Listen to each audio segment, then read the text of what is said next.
আজকে হচ্ছে আমি খুব ইজি ওয়েতে চিকপিস ভাজি করব। আমি নর্মালি চিকপিস ভাজি করতে তেমন মশলা ইউজ করি না। আমি জাস্ট আলু, একটু শুকনা মরিচ, পেঁয়াজ আর টমেটো, দ্যাটস ইট। এগুলো দিয়ে আজকে চিকপিসটা ভাজি করে নিব।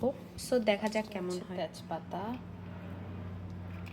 শুকনা মরিচ, তেলটা গরম না হওয়ার আগেই দিয়ে দিব, বিকজ তেলের যেটা ছিটকা সেটা আমার কাছে মোটেও ভালো লাগে না।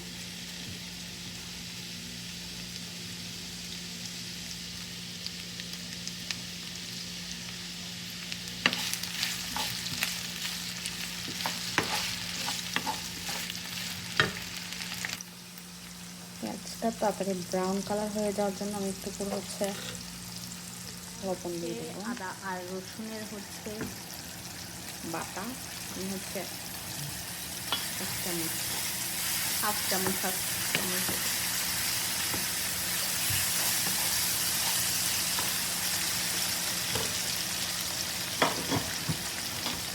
এবং সাথে এখানে টমেটো কিউব করে কাটা সেটাও দিয়ে দেবো।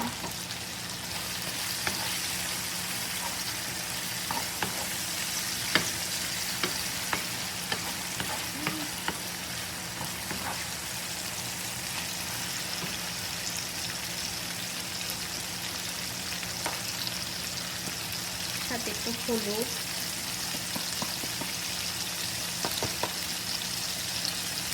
আর একটু জিরা গুঁড়া দেবো। আমার কাছে জিরা গুঁড়াটা অনেক ভালো লাগে। হালকা ধরি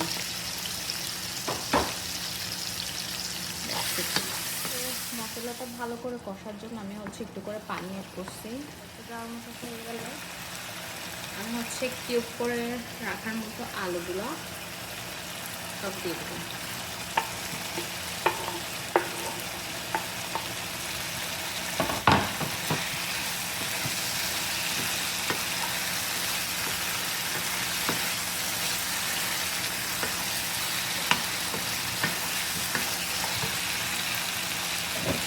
এবং সাথে সাথে আমি চিকপিসগুলো দিয়ে দেবো।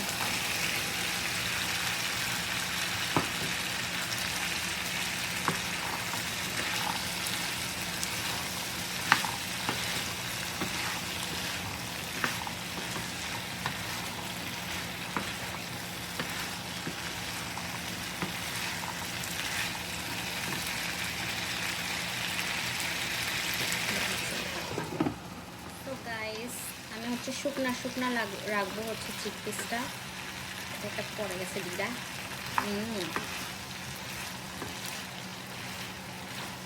অলমোস্ট রান্না শেষ।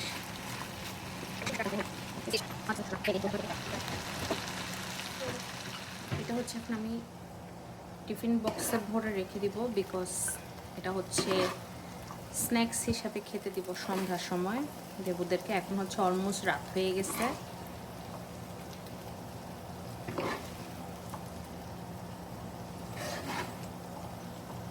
সো কারা কারা আমার মতো এরকম করেন যে 2-1 দিনের জন্য স্ন্যাক্স প্রিপারেশন করে রেখে দেন।